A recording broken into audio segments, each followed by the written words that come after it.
Bom, então estamos aqui hoje neste friozinho. Quero comentar com vocês hoje então sobre um livro muito bacana que eu li, que é o Mulheres, Mitos e Deusas, da Martha Robles. Não sei como é que fala, gente. O Feminino através dos Tempos. Esse livro ele tá com essa edição nova lindíssima da editora Goya, de capa dura, com essa capa maravilhosa. E quem me presenteou com esse livro maravilhoso foi a minha amiga, amicíssima Samara Pimenta, do canal Hoje é Dia. Hoje é Dia do Felipe e da Samara. Ela me mandou de aniversário, gente. Ela escreveu: parabéns, tudo de melhor hoje e sempre. Escolhi esse livro para que você possa continuar os seus estudos sobre o feminino. Espero que curta essa leitura. Beijos de Samara Pimenta. Ai, meu amor, te amo. Então assim, gente, para quem não sabe, eu acho que eu nunca nem falei isso aqui no canal, que eu tenho um projeto, né, pessoal meu, que eu nem divulguei nem nada, é uma coisa mais interna mesmo minha, de estudo sobre o feminino e sagrado feminino, né? Eu faço parte de uma espiritualidade que, querendo ou não, cultua, né, a deusa, cultua o sagrado feminino. Tem tudo a ver com essa coisa da magia, da bruxaria. Então eu gosto muito desses assuntos e eu estudo muito sobre isso. Então eu tenho vários livros aqui embaixo que falam sobre isso, tá? Alguns eu já fiz resenha, outros não. Então assim, gente, eu tô relendo muitos livros que eu comprei antigamente, que eu li lá na minha adolescência. Adolescência assim, quando eu tinha uns 16 anos, uns 16, 17 anos, que eu li. E eu tive uma visão sobre aqueles livros que eu gostei muito, mas hoje em dia, quando a gente relê, a gente tem uma nova perspectiva. Então eu tô trazendo todos esses livros de volta, eu tô fazendo a releitura de alguns deles, né? Pra poder resenhar e deixar aqui no canal uma resenha bonitinha, né? É mais pra ter um diário de leitura mesmo dos livros que eu gosto a respeito disso. Então, acabei de ler esse, estou relendo o livro do Joseph Campbell, Os Mistérios do Divino Feminino, se não me engano. E agora eu tô relendo também o Martelo das Feiticeiras, que eu acho que eu nunca fiz vídeo no canal ainda e vou fazer aqui pra vocês, tá? Então provavelmente vai sair uma resenha atrás da outra aí, porque eu quando embarco no assunto eu vou até o fim. Mas vamos lá, né, gente? Ó, Mulheres, Mitos e Deusas, é o feminino através dos tempos. Esse livro, na verdade, ele é quase uma monografia, mais ou menos. Na verdade, ele é um resumo de várias mulheres, né, de várias figuras femininas. Algumas delas reais, outras mitológicas.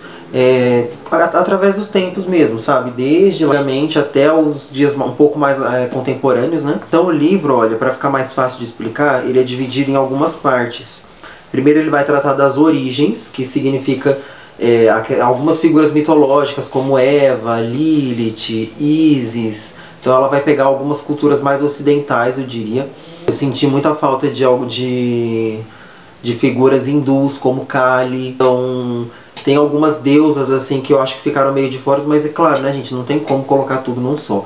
E eu também não sei qual que era a proposta da autora quando ela compilou esse livro, né? Mas vamos lá, então tem as origens, aí tem da tragédia à história, que vai continuar também algumas figuras históricas, mas também algumas figuras da mitologia grega e romana. Então a gente vai ter um pouco sobre Antígona, Olímpia, Circe, Medeia. Acho que ela vai falar de Circe, é muito legal.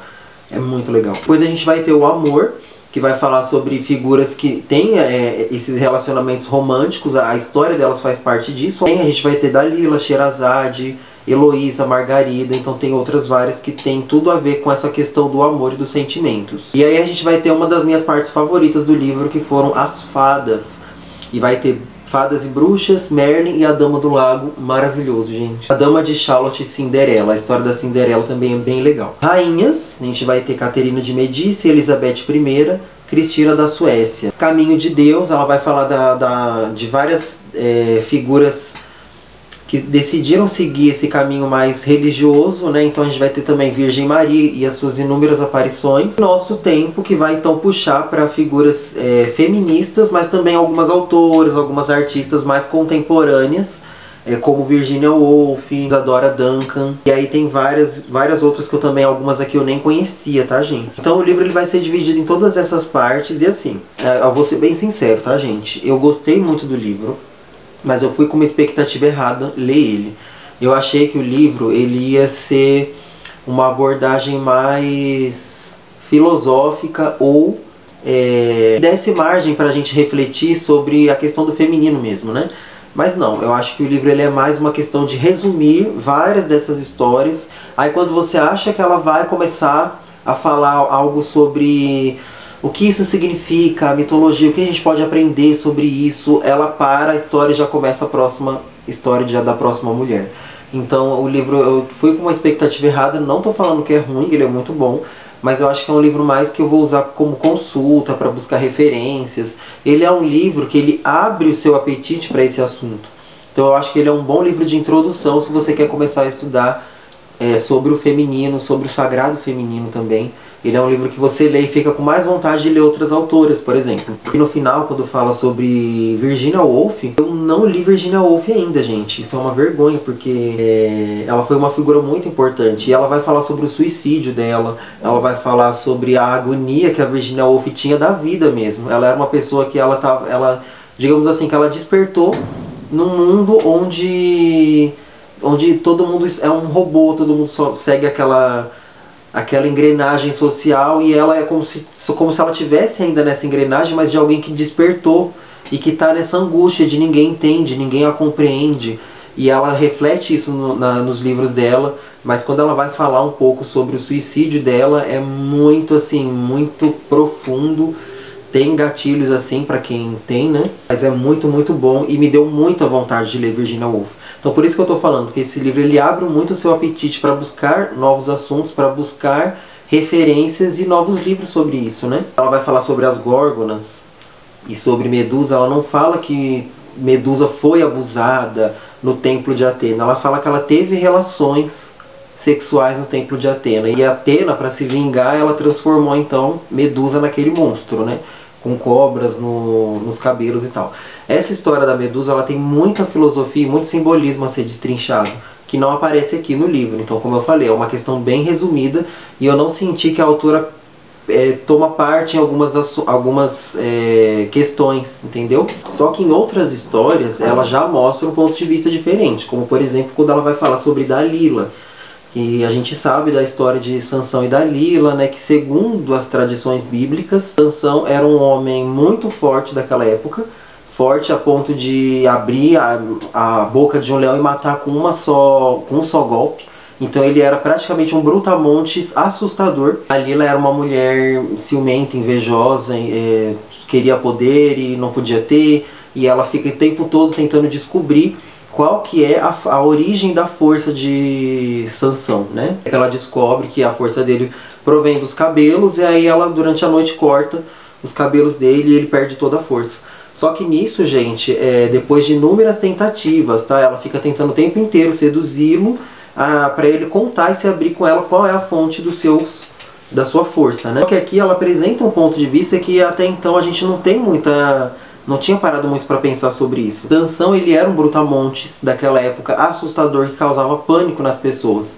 Ele era praticamente um gigante medonho. Aí ela vai abordar Dalila desse ponto de vista mais de... tem que ser uma mulher para dar um fim nisso. Tem que ser uma mulher para fazer alguma coisa e tomar uma atitude com aquela situação. Porque Sansão tocava o terror ali na aldeia, entendeu? E aí ela fica o tempo todo usando do quê? Das suas armas. Das armas de sedução, das armas de persuasão, que só uma mulher pode ter, é inegável isso. Até fala aqui no final da história que ele derruba o templo, no final, quando o cabelo dele volta a crescer, ele consegue voltar a recuperar a força, que segundo as tradições bíblicas vem de Deus, a força.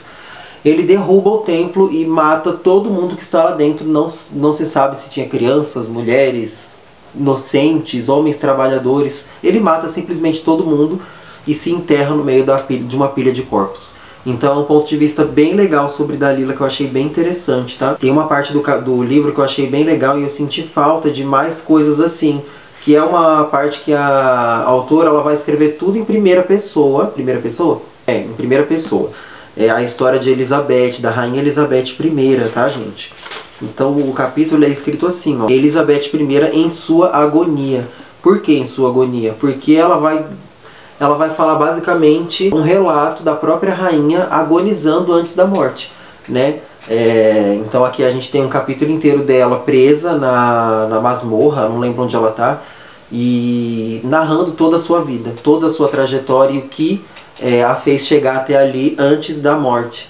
Então é bem legal esse capítulo, ele é um capítulo com muito sentimento, que é como se fosse a própria Rainha Elizabeth nos narrando toda a história.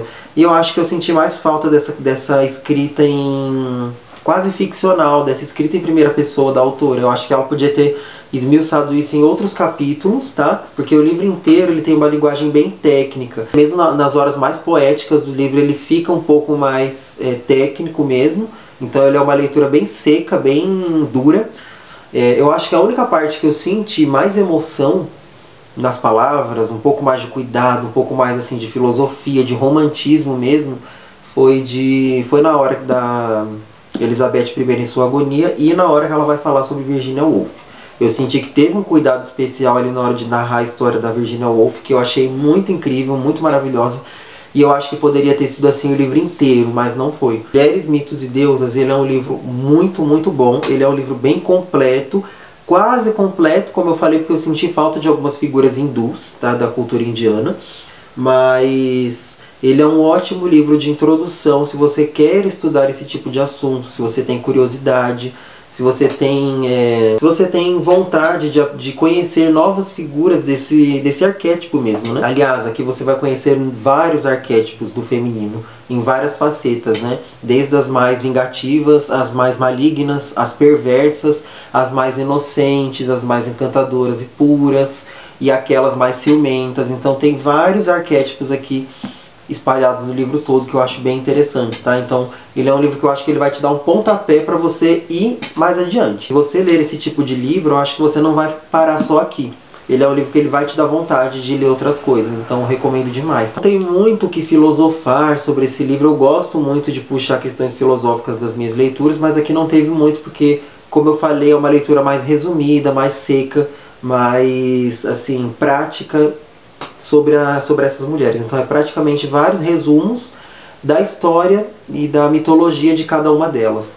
Então quando for falar de Isis, ela vai dar uma rápida passada na história de Isis e já vai pra próxima. E assim, gente, então esse daqui vai ser eu acho que o primeiro, não sei se o primeiro, eu já devo ter feito mais vídeos de alguns outros livros sobre o feminino, mas esse vai ser então um vídeo meio que oficial, que eu vou dar abertura com essas novas leituras. Vocês vão ver muito mais sobre esses assuntos aqui no canal, tá? Peço desculpas aí se eu falei alguma merda, se eu ofendi alguém em alguma questão, mas estamos todos aprendendo, né, gente? Essa luta aí é de todos nós, é de todo mundo. Estamos aprendendo, né? Um dia a gente chega lá. Provavelmente o próximo vídeo resenha que vai aparecer aqui é sobre o Malleus Maleficarum, o Martelo das Feiticeiras. Eu tô na metade do livro, é uma leitura muito pesada, é uma leitura muito assim, você lê com raiva, né? E então eu demoro um pouco para ler, então eu acho que eu vou ficar até o fim do mês para terminar a leitura e aí eu venho aqui fazer um vídeo para vocês. E aí por aí vai aparecer vários outros livros sobre essas questões, tá, gente? Eu comprei esse livro maravilhoso que eu tenho que mostrar para vocês, gente. Quando Deus Era Mulher, Berlin Stone. Então assim, é um livro que tá numa edição lindíssima da mesma editora, tá? É da mesma editora Goya, olha, até as capas fazem harmonia entre si. São lindas, é uma coisa lindíssima isso. E aí eu com certeza vou trazer resenha também desse livro pra vocês, tá, gente? É isso. Então é isso, espero que vocês tenham gostado, gente. Beijo pra todo mundo, deixa aí o seu comentário o que você achou, se você tem mais sugestões de dicas. Minha wishlist da Amazon tá aí embaixo no link, então se você quiser ver os livros que eu quero adquirir sobre esses assuntos, é só clicar aí no link e me deixem sugestões de novos livros também, que aí eu já vou adicionando tudo lá. É isso então, gente. Beijo pra todo mundo e até a próxima.